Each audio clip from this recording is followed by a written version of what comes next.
10월 18일 교회 소식을 전해드리도록 하겠습니다. 주보를 참조해 주시고요. 제가 영상으로는 있지만 실제 지금 교회에 있지는 않습니다. 그렇기 때문에 우리 성도님들께서 교회가 더욱 기도하는 교회로, 더 말씀으로 이 남은 한 주간도 잘 마무리해 주시고요.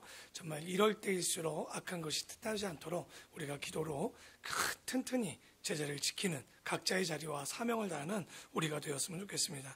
이번 주 청소는 3반열입니다. 빠짐없이 섬김의 자리에 있어 주시고요. 그리고 제가 성지순례를 마치고 내일 도착합니다. 19일 목요일 날 도착하는데 정말 아무 탈 없이 마지막까지 잘 마무리하고 도착할 수 있도록 기도해 주시면 감사하겠습니다. 다른 광고는 주보를 참조해 주시면 감사하겠습니다.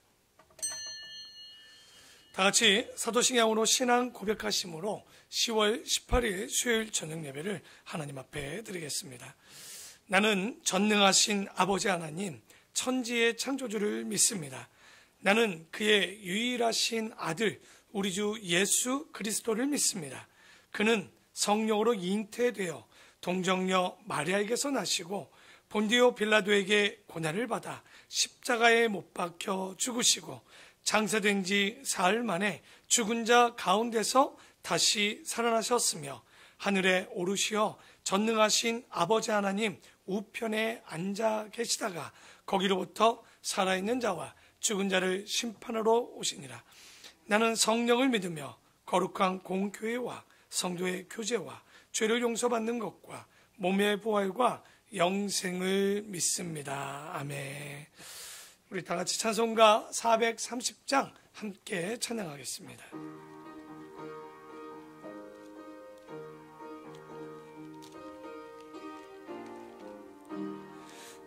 와 같이 길 가는 것 즐거운 일 아닌가. 우리 주님 걸어가신 발자취를 밟게 아멘. 한 걸음 주 예수와 함께 날마다 우리 걸어가리.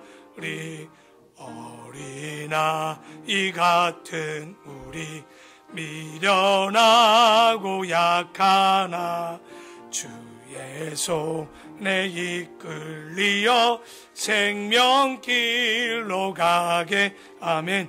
한 걸음 주 예수와 함께 날마다 우리 걸어가리. 꽃이 피는 들판이나 험한 골짜기라도 주가 인도하는 대로 주와 같이 아멘. 한 걸음 주 예수와 함께 날마다 우리 걸어가리. 옛 선지자의 녹같이 우리들도 천국에 들려 올라갈 때까지 주와 같이 아멘. 한 걸음 주 예수와 함께 날마다 우리 걸어가리. 오늘 주시는 하나님의 말씀은 우리 구약성경 시편 73편 1절에서 11절까지의 말씀입니다. 다 같이 자리에서 일어나셔서 하나님의 말씀 받겠습니다. 하나님이 참으로 이스라엘 중 마음이 정결한 자에게 선을 행하시나 나는 거의 넘어질 뻔하였고 나의 걸음이 미끄러질 뻔하였으니 이는 내가 악인의 형통함을 보고 오만한 자를 질투하였음이로다. 그들은 죽을 때에도 고통이 없고 그 힘이 강건하며 사람들이 당하는 고난이 그들에게는 없고 사람들이 당하는 재앙도 그들에게는 없나니 그러므로 교만이 그들의 목걸이요 강포가 그들의 옷이며 살찜으로 그들의 눈이 솟아나며 그들의 소득은 마음의 소원보다 많으며 그들은 능욕하며 악하게 말하며 높은 데서 거만하게 말하며 그들의 입은 하늘에 두고 그들의 혀는 땅에 두루 다니도다. 그러므로 그의 백성이 이리로 돌아와서 잔에 가득한 물을 다 마시며 말하기를 하나님이 어찌하랴 지존자에게 지식이 있으랴 하는 도다. 아멘. 오늘 말씀은 2021년 2월 14일의 설교문입니다. 우리가 이 말씀을 듣고 큰 은혜가 되기를 바랍니다. 기도하겠습니다. 아버지 하나님, 오늘도 우리에게 은혜를 부어주심을 감사를 드립니다. 오늘 시편 73편의 말씀, 곧 악인의 형통과 신앙에 대한 말씀입니다. 우리가 이 말씀을 받고 하나님이 주신 은혜와 하나님께서 우리 가운데 깨닫게 하시는 진리를 깨닫게 하시고 오늘의 말씀이 우리가 어디를 향할지 모를 때마다 온전히 바라볼 수 있는 주님의 귀한 진리의 말씀이 되게 하여 주시옵소서.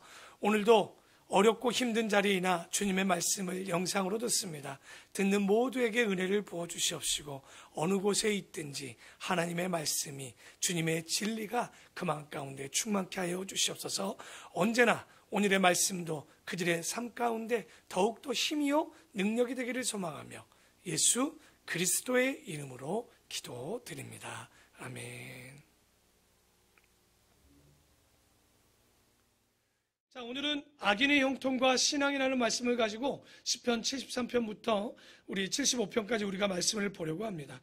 그런데 항상 이번 장을 보면요, 제 위에 제목이 뭐라고 되어 있습니까? 일단 제목 위에 보면 제3권. 그러니까 시편이 편집되는 데 있어서 두 번째 권이 끝나고 오늘 세 번째 권이 시작하는 이런 우리가 시편을 시작하게 됩니다. 그런데 또 그 제목을 보니까 아삽의 시다.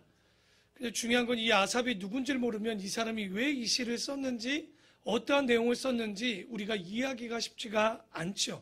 그런데 이미 우리는 이 아삽에 대해서 시편 50편에 한번 살펴봤습니다. 생소하시면 안 되고 생경하면 안 됩니다. 분명히 들었던 내용입니다. 근데 좀 그때 희한하다라고 이야기했던 건 뭐냐면 아삽의 시가 73편부터 83편까지 11편이 모여 있는데 굳이 왜 시편 50편에 아삽의 시가 들어갔는지는 잘 알 수가 없습니다. 왜 그랬는지는 그 내용상으로 봐도 크게 우리가 알 수 없는 이야기고요. 그죠? 그냥 아삽의 시가 50편과 73편부터 83편까지 총 12편의 시가 들어갔다. 그러면 아삽이라는 사람이 중요하다는 것은 알 수 있겠죠. 아무나 성경에 그 내용을 쓸 수 없기 때문에 이 사람을 잘 모르지만 성경은 그래도 이야기하고 있습니다. 요즘 여러분 레위기와 민수기를 읽으면 레위 지파 중 세 지파를 볼 거예요. 게르손, 무라리, 고앗 자손이라고 들어봤을 겁니다. 그러니까 아론의 자녀들이 대제사장으로 이어 내려왔고 게르손과 무라리와 고앗 자손은 그 성막이었죠. 성막 안에 법궤를 드는 지파, 고앗 자손. 그 외에 천막이나 가죽들을 드는 사람들이 게르손 무라리 자손이라고 했는데 우리가 그 내용을 보니까 이 아삽이란 사람이 게르손의 자손이에요. 그리고 헤만이란 사람이 형제로 되어 있습니다. 그 역대상 6장에 좀 이렇게 기록이 되어 있는데 그럼 도대체 이 사람들이 무슨 일을 하는 사람이냐? 그러면 때를 올라가 보면 다윗 때로 올라가 봐야 됩니다. 다윗에 보면 우리 교회는 몇 반열이 있죠? 4반열로 나뉘어 있지만 다윗 때는 제일 처음에는 3반열, 3조로 나눠져 있어요. 성전에서 봉사하고 헌신하고 찬양대장으로 있었던 그 찬양대, 우리가 예전에는 성가대라고 불렸죠. 성가대의 성가대장이 누구였냐? 오늘 보는 아삽, 헤만, 에단이라는 사람이 다윗 때에 3명이 성가대로 나눠져 있었는데 그 성가대의 대장이었다는 거죠. 요즘도 보면 큰 교회 가면 무슨 성가대 있어요? 호산나, 할렐루야, 임마누엘 뭐 이런 식으로 찬양대 이름이 여러 개 있듯이 이때도 다윗 때는 3개 정도로 있었는데 그들이 어떤 일을 처음에 했었냐면 다윗이 이 3계조를 만들면서 시작했던 것은 오벳 에돔이라는 그곳에 법궤가 있을 때 이 법궤를 갖고 들어올 때 그냥 오면 좀 그렇잖아요. 그래서 그 법궤가 들어올 때 찬양하고 감사하며 노래 부르는 사람을 선택하게 됩니다. 그래서 그 일들을 시작했다가 고정적인 직분이 된 사람들이 바로 지금 우리가 제일 먼저 보는 아삽이라는 사람이죠. 그건 제 얘기가 아니라 역대상 16장 4절에 나와 있습니다. 이 사람들이 감사하고 찬양하는 우두머리로 세웠다라고 이야기를 하고 있는데, 그러면 이렇게 일들을 세우는 거 보니까 이유가 있죠. 그 사람들을 세운 사람이 누구라고 그랬죠? 다윗입니다. 여러분, 노래를 좋아해야 그 밑에 사람들이 노래하는 조직이 좀 이렇게 생기는 거예요. 그러니까 아마도 다윗이 찬양하는 거, 노래하는 거, 가사를 짓는 거, 이런 것들을 굉장히 좋아했어요. 그러니까 왕이 되기 직전, 하나님이 부르기 전에도 목자로 있을 때 이미 노래하고 비파와 수금을 다루고 악기를 만들고 찬양하는 것이 굉장히 익숙했던 사람인데, 그러니까 본인이 왕이 되어서 법궤를 받아들일 때 먼저 3개조를 데웠고 그냥 너무 적은 거야. 그리고 3개조면 1년에 적어도 몇 주씩을 맡아야 되냐면 적어도 10몇 주 정도는 돼야 되겠죠. 52주를 나눠야 되니까. 그러다 보니 어려울 것 같다. 그래서 몇 개조로 나눕니까? 24 반열로 찍게 됩니다. 그래서 한 반열이 1년에 딱 2번 정도, 15일 정도를 성전에서 청소도 하고 성가대도 세우고 이런 일들을 24반열이 있게 되는데, 그때 먼저 있었던 사람이 바로 아삽과 에단과 헤만이라는 사람이었죠. 근데 에단이라는 사람은 여두둔이라고도 또 불려집니다. 근데 이름이 2가지를 갖다 보니까 분명히 아삽과 헤만이라고 그러는데 또 여두둔은 누구야? 그러면 안 되고 이분이 에단이라는 사람인데 다르게 이름이 좀 불리기도 합니다. 그들의 직무는 뭘까요? 당연히 찬양을 하는 거죠. 그 성전에서 신령한 노래를 부르고 악기를 연주하고 악기를 관리하는 조직, 바로 이런 사람들로 되어 있는데요. 오늘 보는 시편 73편, 74편, 75편에 보면 제목은 다 아삽의 시로 되어 있습니다. 그런데 시간적으로 보면 다 아삽이 쓸 수 없는 내용을 쓰고 있어요. 그래서 뒤에 보니까 74편만 보아도 아삽이란 사람이 어느 왕 때 사람이라고 먼저 얘기했죠, 제가 지금? 다윗 왕이에요. 그런데 이스라엘이 망할 때는 언제죠? 바벨론에? BC 586년이에요. 그러면 다윗은 1010년에 왕이 되거든요. BC. 그러니까 11세기에 왕이 됐던 사람이고, 그 다음에 아삽의 시라고 74편에 쓰여진 시는 BC 6세기에 쓰여진 거예요. 적어도 400년 넘게 시간이 있는 거죠. 다시 말해 아삽의 자손들이 쓴 시인데 그냥 대표적으로 아삽의 시라고 기록을 해놓은 겁니다. 그러면 그런 게 역사적으로 있냐? 있으니까 말씀을 드리는 거예요. 뭐냐면 이 역대하서 29장 30절에 보면 포로로 끌려갔다 돌아올 때 몇 명이었냐? 아삽의 자손이 128명이었다. 이렇게 기록되어 있어요. 그리고 그 1년이 지나고 2년째 2월에 몇 명이냐? 숫자가 늘었어. 148명으로. 그러니까 이런 것들이 이 안에 찬양대로 기록이 되어 있는 역사적인 인물들이라는 걸 제가 얘기 드리고요. 그러면서 우리가 이 50편에 볼 때 이야기했죠. 이 사람은 성가대 대장으로 끝나지 않습니다. 어떤 사람이라고 그랬죠? 선지자 말고 다르게 불렀어요. 뭐라고 불렀습니까? 그렇죠. 선견자. 미리 먼저 볼 수 있는 선지자 같은 역할을 하겠지만 먼저 이들이 예언자적인 자질을 갖고 있어서 멀리까지도 내다보는 그런 이야기들을 보고 시를 기록했다. 그러니까 우리가 그 정도밖에는 성경에서 주어진 기록은 없습니다. 그래서 그 사람이 이제 시편을 쓰게 되는데요. 오늘 73편 우리 제목이 뭡니까? 악인의 형통과 신앙입니다. 우리가 신앙생활하면서 가장 어려운 게 뭡니까? 나는 열심히 믿고 신앙생활하는데도 불구하고 내가 사는 건 참 그래. 근데 안 믿는 사람들, 특히 이 명절 때 옛날에 그런 거 많이 느끼잖아요. 가족들 만나기 힘들 때가 있었어요. 왜?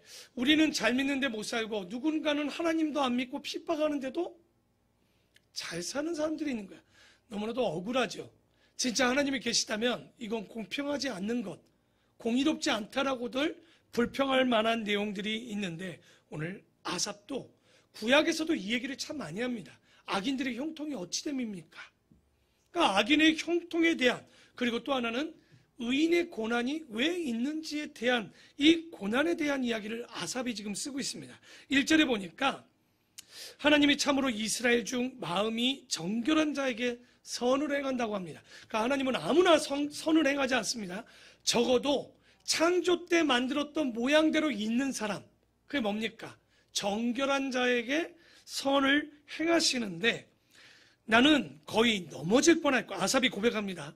넘어질 뻔하였고 나의 걸음이 뭐 할 뻔했다고요? 그러니까 중요한 건 그거예요. 넘어질 뻔했지 넘어진 건 아니고요. 미끄러질 뻔한 거지 미끄러지지는 않았죠. 그래서 우리가 살다 보면 그런 얘기 있잖아요. 야, 깜빡했으면 내가 실족할 뻔했어. 깜빡했으면 내가 신앙 잃어버릴 뻔했어. 라고 아삽이 자기 신앙을 고백하는 거예요. 근데 왜 그러냐? 3절을 다 같이 한번 읽어보면 이 아삽이란 사람이 왜 넘어질 뻔하고 미끄러질 뻔했나? 한번 읽어봅시다. 시작.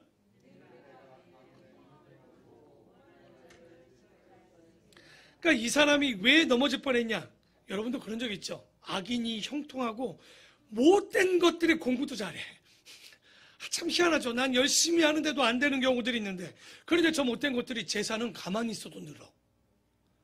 참, 아삽이 이걸 보니까 실족하는 거예요. 왜? 우리는 열심히 주의를 성수한다고 거룩히 지키고, 여러분도 그렇잖아요. 오늘 같은 날 피곤하잖아요. 오늘도 일부 예배 드리는데 사람들이 상태가 안 좋아. 왜냐면 쉰다고 사람이 안 피곤한 게 아니라 쉬면 더 피곤하거든요. 또 9시 예배를 드리다 보니 그날 그러니까 오늘 설교다 처음으로 스트레칭 했어요. 상태가 안 좋아서. 설교 중에 제가 스트레칭을 왜 하겠습니까? 상태가 그냥 눈은 다득 감기고 피곤하고 이런 상태로 왔더라고요.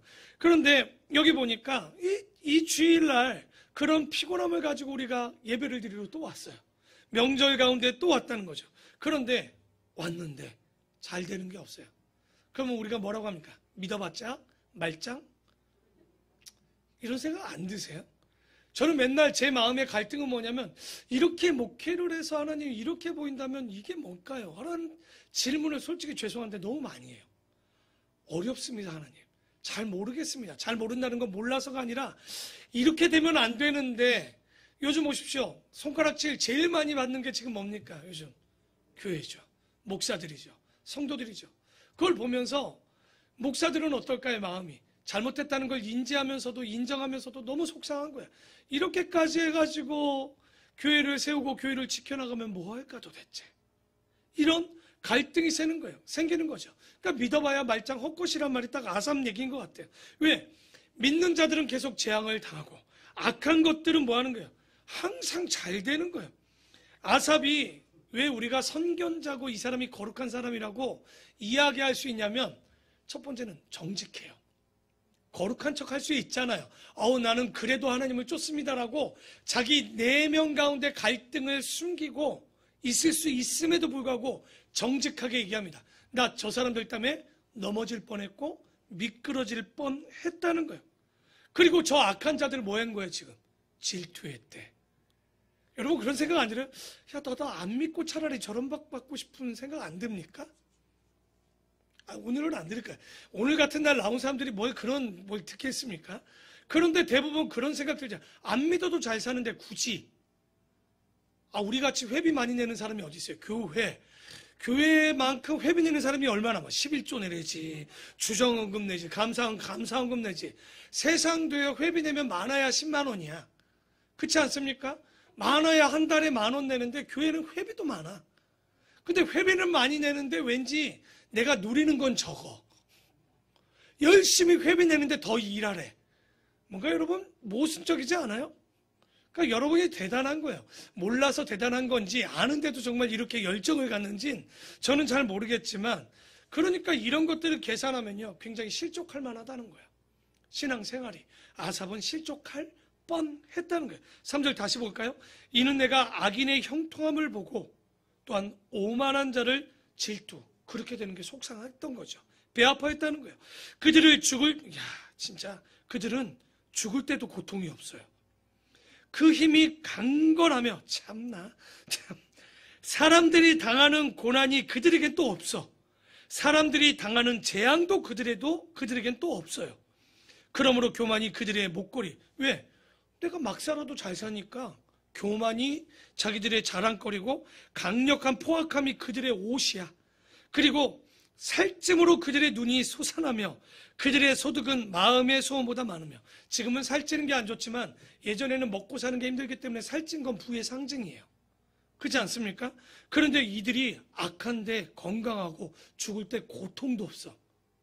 눈대랭이는 얼마나 잘 먹었는지 건강한지. 우리는 교회 왔는데 눈이 퀭해가지고 다크서클은 다 깔려갖고 중환자실에서 언제 나왔나 모를 싶을 표정으로 나왔는데, 이 못된 것들은 건강도 해요. 참, 오늘 성경을 보니까 어느 것 하나 이게 참 못된 사람들이 더 잘 사는 거죠. 그런데 더 열받는 게 하나 있죠. 7절 보십시오. 그들의 소득은요, 마음의 소원보다 많아. 참나. 기분, 나 적금 갖고 싶어. 근데 집 샀는데 이게 10억으로 올랐어. 나 2억에 샀는데. 땅 그냥 돈 있어서 남아서 샀는데 땅이 웬일이야? 10배로 올랐어. 그냥 별 욕심 없이 샀는데. 근데 우리는 좀 살아보겠다고 아파트 사봤는데 집값이 떨어져. 뭔 놈의, 진짜 악한 자들은요, 그냥 욕심도 없는데 잘 살아. 진짜 없는지 모르겠지만. 이런 것들을 보니까 뭐라고 합니까? 우리가 어떤 생각이 들어요? 그래서 여러분 전도할 때 이런 얘기하면 안 돼요. 하나님 믿으면 잘 산다는 얘기. 왜? 안 믿어도 잘 살잖아. 그래서 복의 개념이, 믿으면 잘 산다는 것은 복의 개념이 성경적이지 않습니다. 그런 소리 하면 안 돼요. 우리의 복과 세상의 복은 전혀 다른 거예요. 오늘 보니까. 그렇죠? 그래서 8절에 보니 그들은 능욕하며 악하게 말하며 높은 데서 거만하게 말하며. 왜? 고통이 없으니까 그렇게 얘기할 수 있죠. 그들의 입은 하늘에 두고 그들의 혀는 땅에 두루 다니도다. 왜 입을 하늘에 둘 거예요? 이건 뭐냐면 하나님 앞에 비아냥거린 거예요. 아이고, 뒤에 아까 11절에 나오지만 하나님이 지혜롭다면, 하나님이 계시다면. 그래서 미련한 자의 제일 극치는 뭡니까?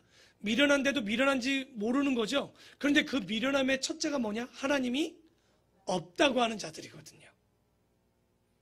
그러니까 여기 보니까 이 사람들이, 입이 오르락 내리락 하는데 하나님이 계시면 한번 해보라고.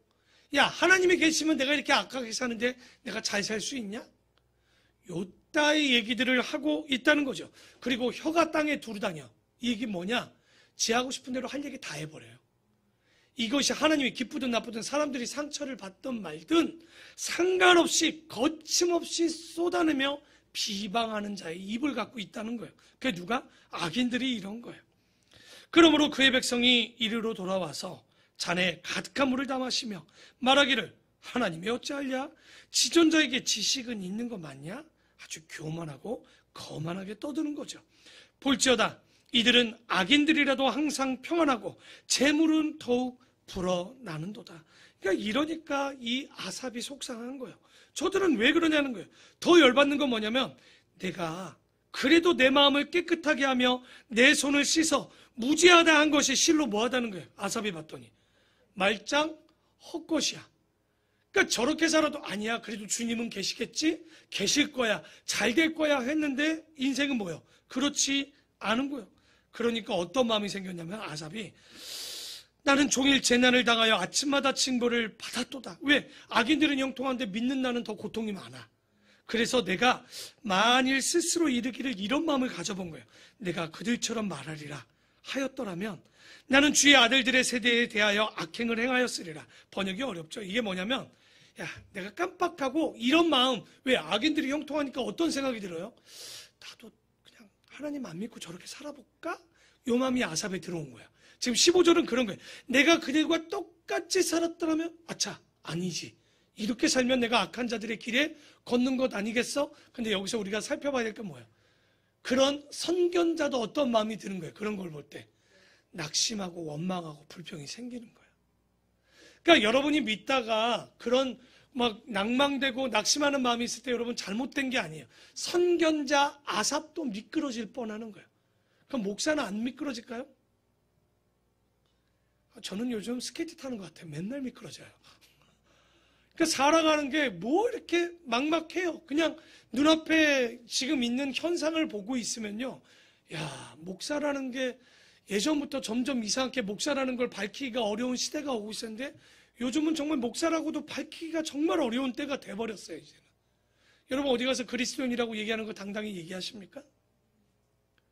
참 희한한 시대가 돼가고 있는 거죠. 그렇기 때문에 더 바르게 살아야 되는데 이럴 때 차라리 교회 안 나갈까? 안 믿을까? 이런 마음이 들 수 있다라는 거예요. 그런데 아삽은 15절에 야 내가 그랬다면 큰일 날 뻔했구나. 자기도 어떻게 될지 몰랐겠다 그러면. 그래서 내가 어쩌면 이를 알까 하여 생각한 즉 그것이 내게 심한 오히려 고통이 됐다는 거예요. 아무래도 악인이 형통한 게 솔직한 얘기로 뭐가 되지 않는 거예요. 이해가 되지가 않아. 저런 놈이 망해야 하는데 안 망해. 자식들에게 남겨주는 유산이 더 많아. 투자했는데 안 벌고 싶은데 돈은 더 벌어. 죽을 때 고통도 안쓰러워. 건강은 우리보다 훨씬 좋아. 진짜 이게 이런 게 다 있냐 싶을 때 하나님의 성소에 들어갈 때야 그들의 종말을 내가 깨달았더라. 우리말로 바꿔줄게요. 예배하고 말씀 듣는데 그제서야 깨달은 거야. 악인들의 형통함을 보고 있다간 전혀 몰랐다가 종말을 보니 왜? 우리가 말씀을 봐야 우리가 성경의 말세를 알지 우리가 말씀을 안 보면 세상이 이러다가 계속 그냥 갈 것 같잖아요. 그런데 그렇지 않은 거죠. 그래서 우리가 믿음이 없으면 뭘 보냐? 현상을 보고요. 믿음이 있으면 본질을 보게 돼 있습니다. 그러니까 우리가 어려운 이유, 저도 자꾸만 깜빡깜빡하고 미끄러지는 건 분명히 하나님의 말씀을 아는데 이걸 두고 자꾸만 세상을 봐요. 세상이 돌아가는 걸 보면 도대체 이치가 하나도 앞뒤가 맞는 게 하나도 없어요. 왜 이렇게 돌아갈까? 그런데 이 아삽이 깨달은 거예요. 성소에 들어가서 내가 있어 보니 종말을 내가 깨닫게 되었도다. 그러니까 진짜 이게 아니구나. 저들이 형통해 보이지만 형통한 게 아니구나를 깨닫게 되는 거죠. 그래서 18절에 주께서 참으로 그들을 미끄러운 곳에 두시며 파멸에 던지시니 이제 눈을 떠서 보니까 저들이 잘 사는 게 아니었어. 언제 미끄러질지를 모르는 낭떠러지 가운데 서 있고 그들이 어찌하여 그리 갑자기 황폐했는가 놀랄 정도로 그들은 전멸하게 될 것이다. 주여 사람이 깬 후에는 꿈을 무시한 같이 주께서 깨신 후에는 그들의 형상을 멸시하리다. 이게 뭐냐면 악인들이 잘 사는 줄 알았더니 꿈 깨봤더니 뭐야? 그들은 낭떠러지 밑에 서 있는 거고 우리는 그 곳에 서 있지 않았다는 것을 아삽이 성소의 성전에 들어가서야만 알았다는 거. 그래서 아삽이 보니 악한 자를 부끄러운 게 얼마나 그랬겠습니까? 왜? 악한 자들은 형통한 줄 알았더니 눈 떠봤더니 앞이 낭떠러지야. 잘 나가다가 끝을 보게 되는 거. 그러니까 이건 믿음이 없으면 볼 수 없습니다. 지금도 우리가 깨닫지 못해요. 근데 21절에 내 마음이 산란하며 내 양심이 찔렸나이다. 깨달았더니 내가 이같이 우매무지함으로 주 앞에 먹었다는 거예요. 지금 보니까. 그러니까 내가 이런 걸 질투했다니 에휴 이런 짐승만도 못한 인간. 스스로를 자책하고 있는 거죠. 여러분 아무리 잘 나간데 곧 낭떠러지 떨어지는 걸 여러분 부러워하실 미련한 인간이 어디 있습니까? 그런데 왜 부러워할까요? 종말을 보지 못하기 때문에. 끝을 보지 못하니 그것이 부러운 거예요. 여러분 우리의 끝은 죽음의 끝이라고 보이지만 아니거든요. 우리의 인생의 끝은 거기가 아니기 때문에 더 끝을 봐야 죽음 직전까지 못 살고 죽어도 그 이후에 끝이 있는데 무식한 사람들은 내 죽기까지만 인생이 전부인 것이라 알고 보게 된다는 거예요. 이게 문제가 있었다라는 거죠. 그래서 23절에 내가 항상 주와 함께하니 주께서 살펴봤더니 뭐예요? 내 오른손을 붙들고 계셨다는 거예요. 여러분 이 자리에 앉아있는 거 예전에 기억나죠? 우리 청년부 애들이 그런 얘기했죠. 신앙을 봤더니 그래도 교회에 손가락 하나 건지고 있는 거예요. 지금 걸리고 있는 거예요. 여러분 우리가 코로나 터지면서 여러분 영상 예배 드리는 건 뭐 하는 겁니까? 발가락 하나 건져놓은 거예요. 여기다 걸쳐놓은 거예요. 지금 이거 놓으면 끝나는 거예요. 여러분 그래도 걸쳐놨기 때문에 신앙생활이 되고 그래도 걸쳐놨기 때문에 내가 짐승인 것도 깨닫는데 봤더니 그게 내가 아니라 주님께서 나를 붙들고 계셨고 주의 교훈으로 나를 인도하시고 후에는 영광으로 나를 영접하시리니 하늘에서는 주 외에 누가 내게 있으리요 땅에서는 주밖에 내가 사모할 일 없나이다. 내 육체와 마음은 쇠약하나 하나님은 내 마음의 반석이시고 영원한 뭐가 되어주셔요? 분기시. 그러니까 내가 보니 세상 사람들이 이것저것 살피면 내가 굉장히 연약해요. 아무것도 없는 것 같아. 진짜 예수 믿고 이렇게 못 살 수 있을까 싶을까? 표본이야 표본. 예수 믿고 못 사는 거예요 여러분이. 근데 그럴 줄 알았는데 뒤돌아보니 뭐라는 거예요? 하나님은 내 마음에 반석이시고 영원한 분깃. 우리 어린 친구들 분깃이 뭔지 모르죠? 유산입니다. 그런데 이거 누가 한 얘기냐면 아브라함에게 너무나도 어려울 때 하나님께서 아브라함을 찾아가서 하나님께서 뭐라고 합니까? 내가 너의 뭐가 되어주겠다고요? 분깃이 되어주겠다라고 얘기합니다. 내가 너에게 유산이 되어주고 네가 가진 모든 걸 내 것이 다 네 거야라고 얘기하는 거거든요. 내가 가진 게 다 네 거야, 유산이야. 그러면 게임 끝난 거죠. 저 사람들이 아무리 가져도 하나님 것이 내 것이라고 이야기해주고 계시는 거예요. 바로 이 말씀, 이 은혜가. 그래서 오늘 이 시편 73편은요, 잘 보면 아삽의 무슨 시로 보이냐? 간증시예요. 내가 이래서 이렇게 못 살았는데 뒤돌아보니 하나님이 나의 반석 되어줬고 나를 붙들어 주셨고 나의 분깃이 되어주셨다. 그럼 게임 끝난 거죠. 여러분, 억울할 게 하나도 없습니다. 그 끝을 보시면 하나님이 지켜주고 계신 거예요. 그래서 무릇 주를 멀리하는 자는 망할 것이고 음녀같이 주를 떠난 자를 주께서 다 멸하시리라. 그러니까 아삽도 까딱했으면 음녀에게 속아서 인생 끝날 뻔했어요. 오늘 73편에 우리에게 주어지는 진짜 교훈은 28절입니다. 다 같이 한번 읽어보겠습니다. 시작.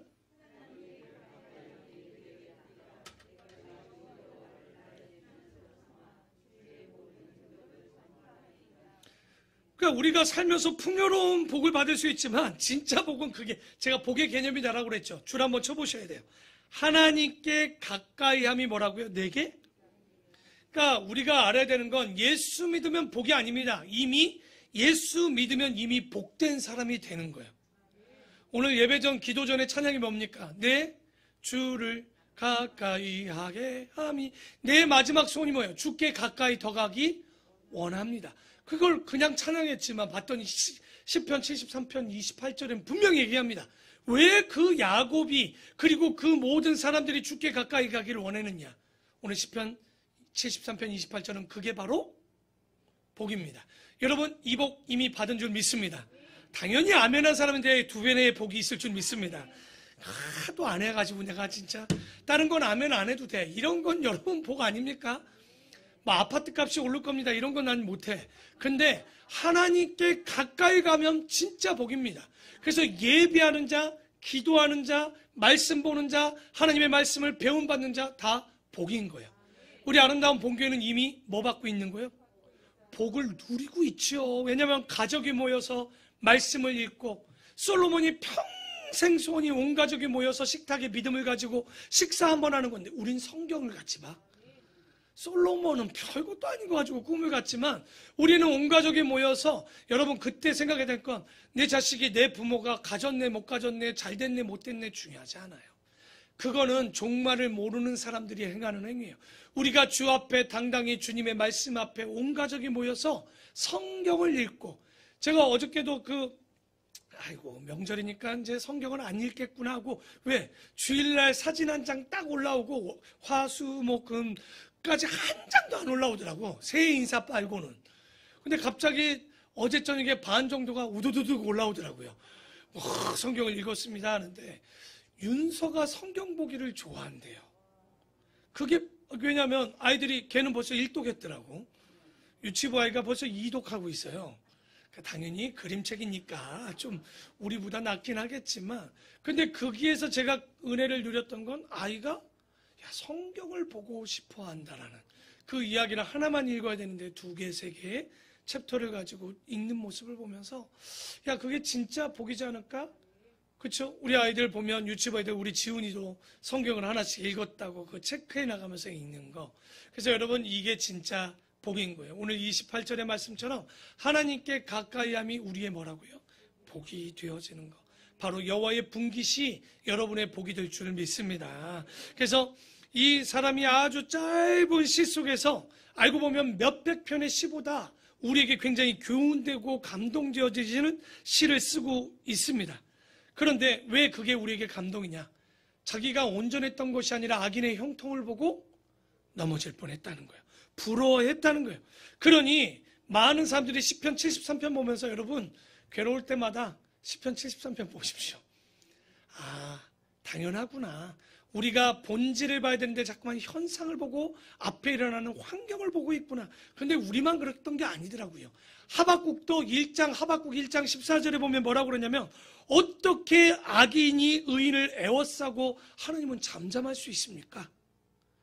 예레미야 12장에도 보면 뭐라고 얘기하냐면 1절에 보면 악한 자의 형통이 어찌 됨입니까? 시편 37편에 보면 또 뭐라고 합니까? 악인의 형통함이 어떻게 되냐고 다윗이 또 한번 이야기를 합니다.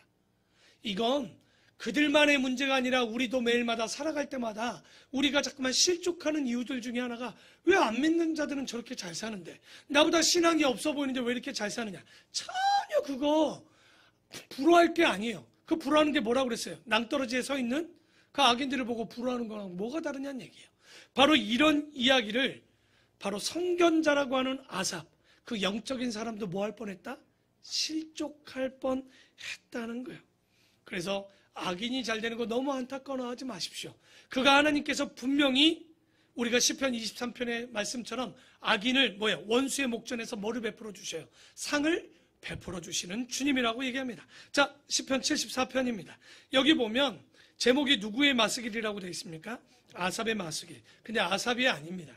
왜냐하면 400년의 공간, 그 시간을 두고 지금 보면 1절에 보면 진노의 연기를 뿜는다라고 얘기하는데 이건 절대 아삽이 쓸 수가 없습니다.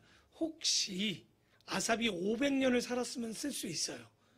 근데 아시겠지만 아브라함 이후로는 그렇게 살지 못하죠. 사람들이 노아의 홍수 이후부터는. 그렇게 보면 이거는 아삽의 자손들이 언제 쓴 걸로 보이냐?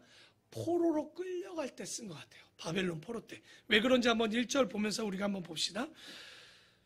하나님이여 주께서 어찌하여 우리를 영원히 버리시나이까? 어찌하여 주께서 기르시는 양을 향하여 뭐를 뿜으시나이까? 합니까? 진노의 연기죠. 이거는 이스라엘 백성들에게 진노의 연기를 뿜었다라고 할 수 있는 사건은요, 딱 하나밖에 없어요. 바벨론 포로일 때 예루살렘마저도 회파되었을 때. BC 586년을 얘기하는 것 같은데, 그렇기 때문에 이거는 아삽의 마스길 명상시가 아니라 아마도 아삽의 누구의 시? 자손의 시다 보시면 될 것 같습니다. 근데 그 내용이 뭐냐면 이렇게 포로로 잡혀갈 때 주님 회복시켜 주셔야 되는 것 아니냐고.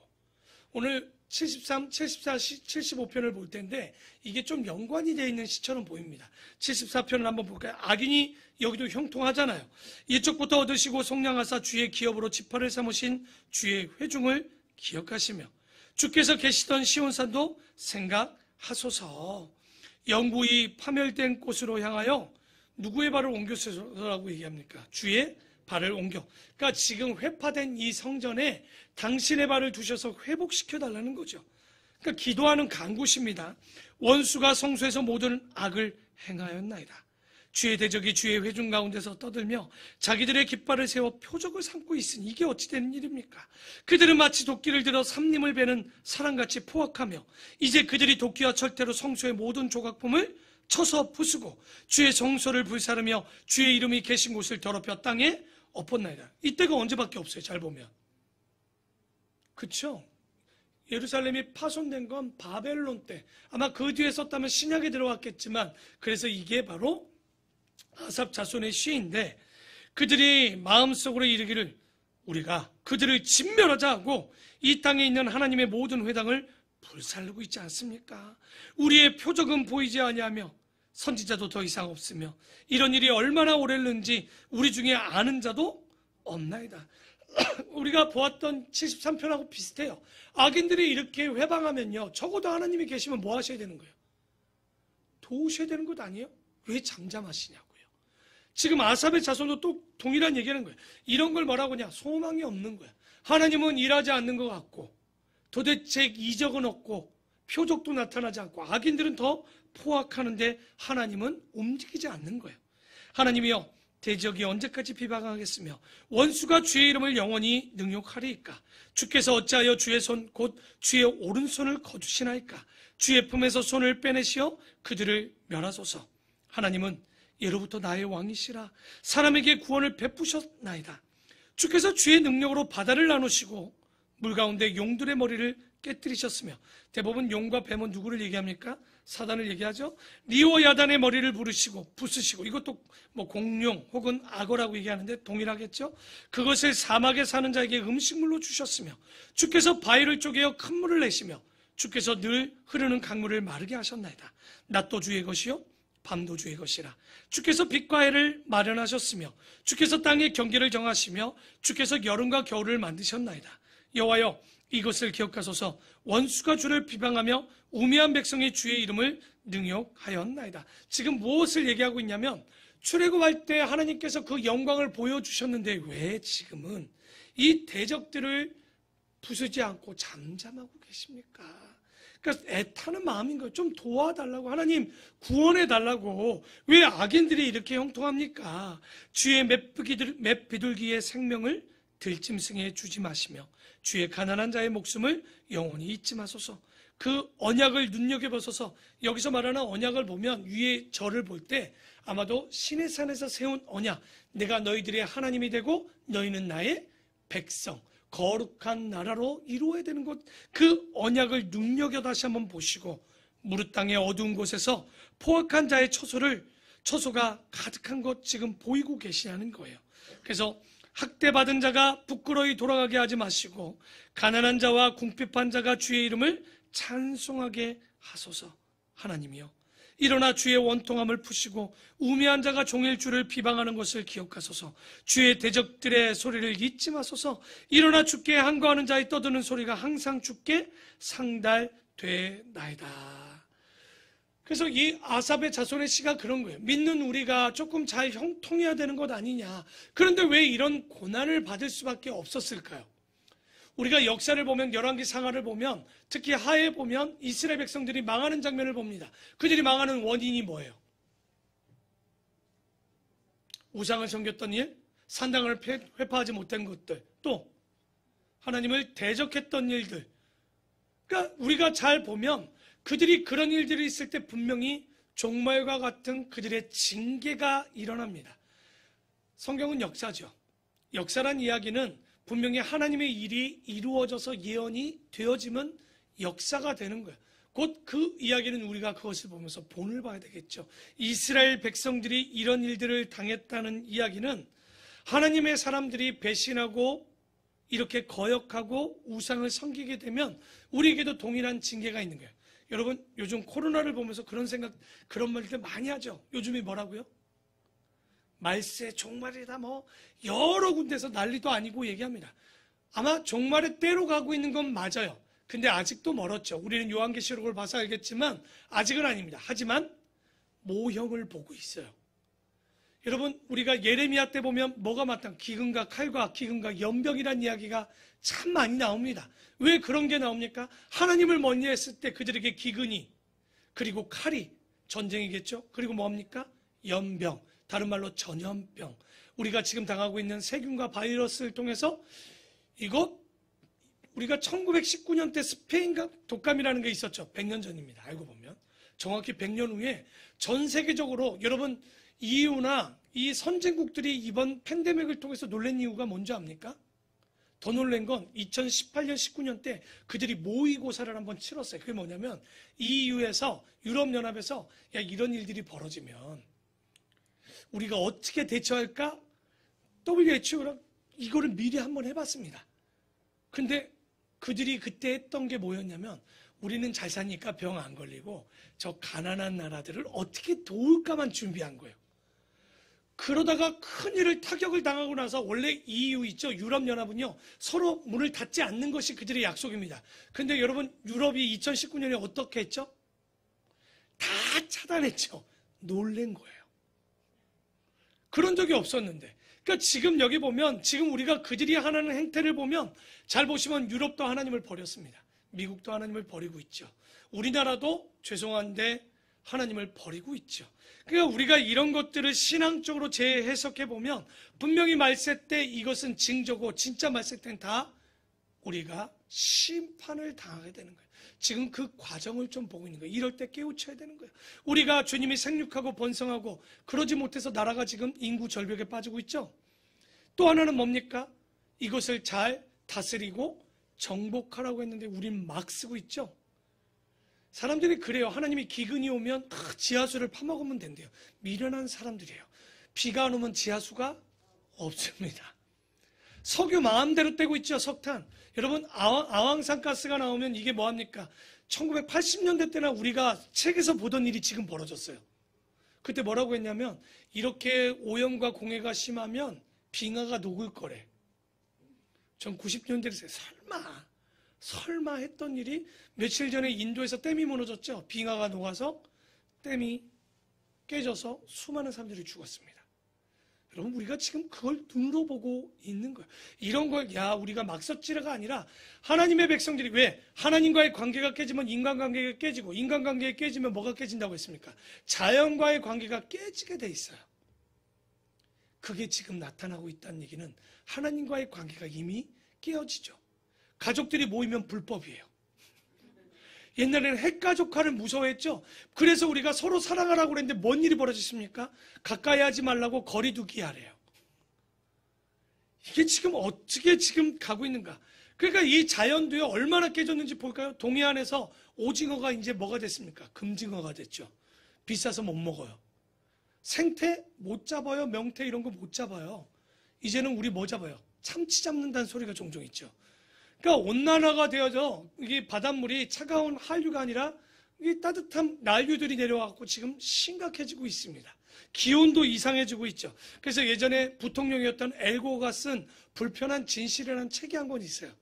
혹 보고 싶으면 제가 빌려는 드리는데 잠깐만 안 갖고 와, 책을. 그래서 이 불편한 진실의 영화나 책을 한번 보시면 이게 뭐냐? 인류 역사 가운데 성경에서 얘기하고 있는 하나님을 멀리하고 점점 가는 세상의 변화를 보여주고 있습니다. 지금 우리는 그걸 깨달아야 되는 거예요. 74편의 이야기는 그 얘기인 거예요. 하나님을 찾지 않는 민족들이 당하는 심판들에 대한 이야기가 74편에 이야기하죠. 그러면서 75편은요. 이런 세상 통치자들이 안전을 위협할 때 하나님께서 왜 가만히 계시냐고 74편에 얘기했는데 74편에 언제입니까 했는데 곧 75편의 1절에 뭐라고 얘기하냐? 가까워졌대요. 그러니까 제가 얘기했죠. 73, 74, 75편이 왠지 한 권같이 보여져. 그러니까 스토리가. 왜? 하나님과 악인의 형통하면 어찌합니까 하면서 악인들이 어떻게 보면 득세할 때 왜 의인들은 이런 고통입니까? 언제까지 1절에 나옵니다.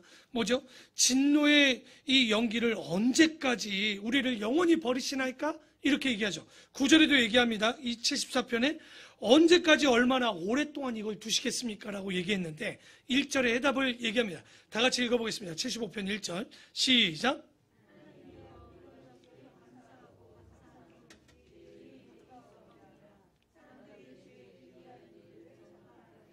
그렇죠. 언제까지입니까? 했는데 지금 뭐예요? 하나님의 주의 이름이 어떻게 하다고요? 가까워졌대요. 하나님의 능력과 구원이 먼 곳에 있는 게 아니라고 답하고 있어요. 여러분이 못 느끼고 우리의 시각과 우리의 시간과 하나님의 시간이 다른 거예요. 그랬더니 오히려 가깝지 않습니까? 그러면 사람들이 주위의 귀한 일들을 전파하게 해달라는 얘기는 뭐냐면 바로 교만한 악인들에게 심판이 이루어질 수 있도록, 그리고 의인은 높임 받을 수 있도록 해달라고 오히려 그 기적을 이루어달라고 얘기하는데, 주의 말씀이 내게 정한 기약에 이르면 내가 바르게 심판을 하게 하리니, 하나님께서 심판하신다고 하죠. 그러면서 땅의 기둥은 내가 세웠거니와 땅과 그 모든 주민이 소멸되리라. 다 진멸하시겠다는 거예요. 언제? 마지막 때. 그래서 내가 오만한 자들에게 오만하게 행하지 말라 하며 악인들에게 뿔을 들지 말라 하였으니, 왜? 너희 뿔을 높이 들지 말며 교만한 목으로 말하지 말라. 왜? 안 그러면 심판 당하는 거예요. 여기 뿔은 뭐를 상징합니까? 힘과 권세를 이야기하죠. 교만의 목은 뭡니까? 바로 우리 곧은 목, 완악하고 교만한 목들, 뻣뻣한 목인데, 하나님께서는 질서를 위해서 기둥을 세우셨지만 듣지 않으면 얼마든지 이 기둥들을 무너뜨리실 수 있는 거기 때문에 뭐 하지 말라? 교만하지 말라라고 경고하시고 계시는 거예요. 그래서 무릇 높이는 일이 동쪽에서나 서쪽에서 말미암지 아니하며 남쪽에서도 말미암지 아니하고 오직 재판장이신 하나님이 이를 낮추시고 저를 높이시느니라. 그러니까 하나님은요, 세울 수도 있지만 폐할 수도 있으시는 바로 재판장이십니다. 그래서 여호와의 손에 잔이 있어 술거품이 일어나는도다. 속에서 끈 것이 가득한 그 잔을 하나님이 쏟아내시나니 실로 그 찌꺼기까지도 땅의 모든 악이 기울여 마시리로다. 그러니까 오늘 여러분, 진노의 대접 혹시 기억나십니까?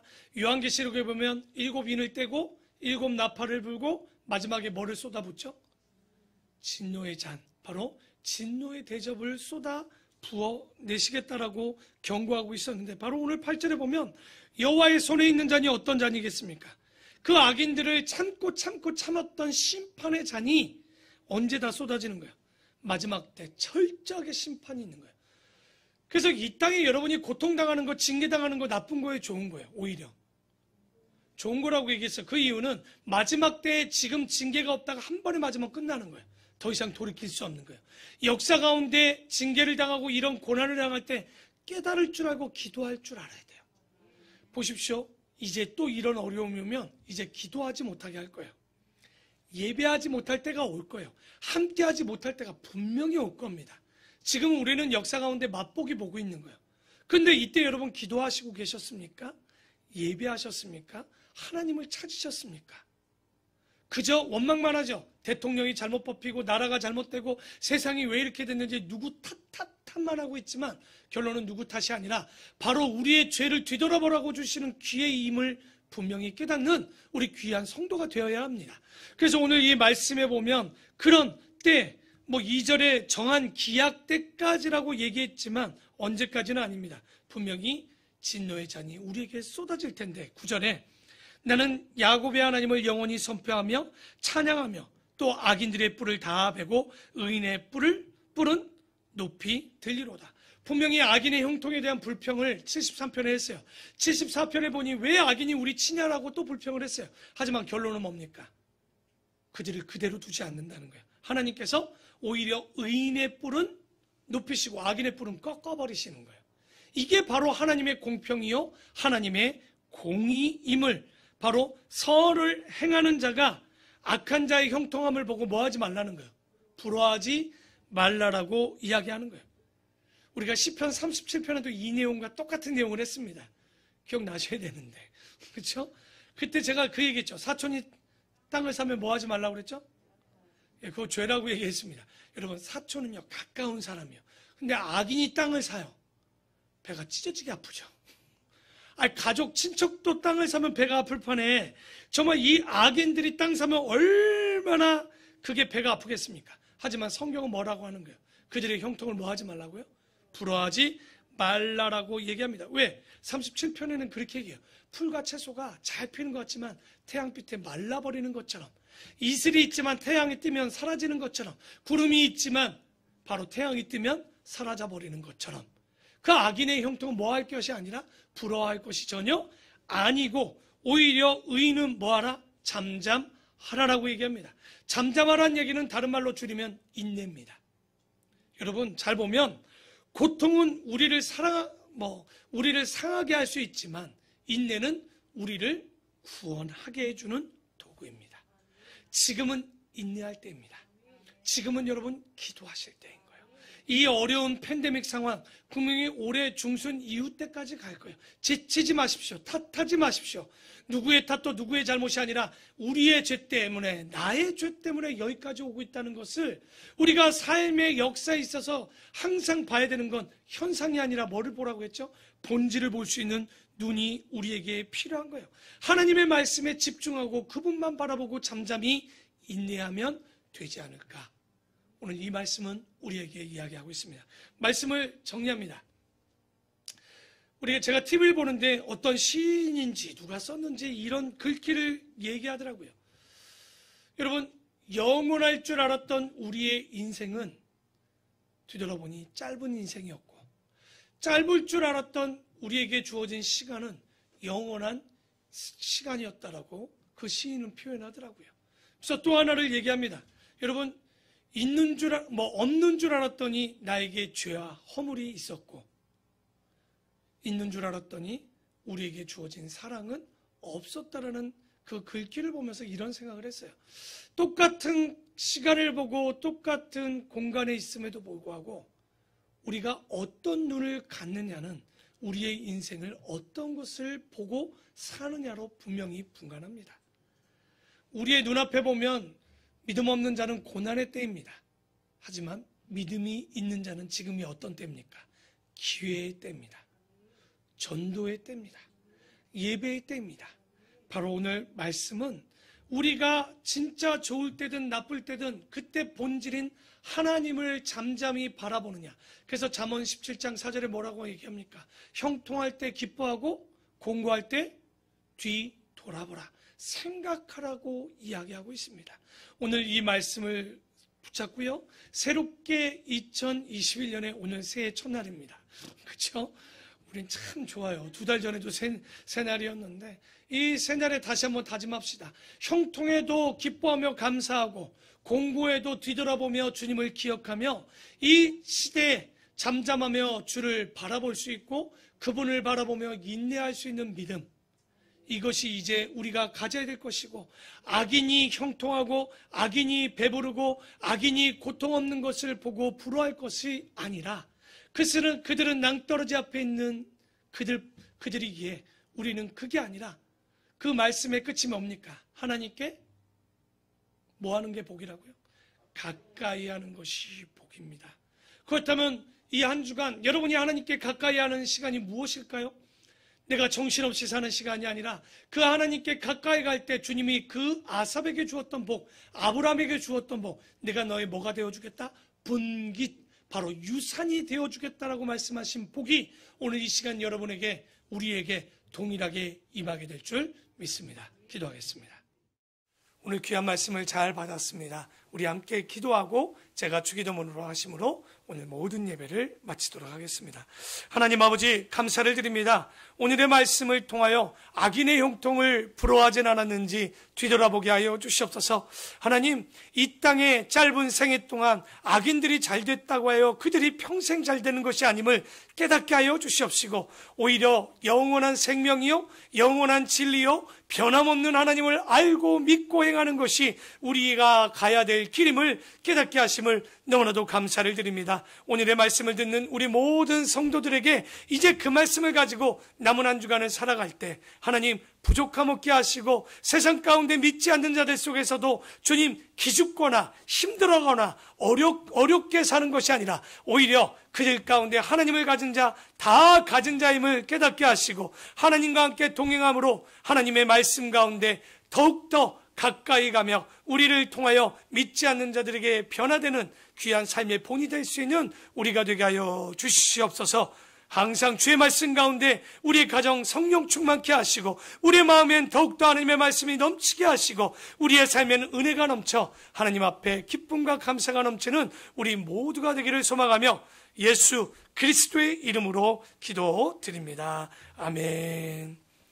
하늘에 계신 우리 아버지, 아버지의 이름을 거룩하게 하시며 아버지의 나라가 오게 하시며 아버지의 뜻이 하늘에서와 같이 땅에서도 이루어지게 하소서.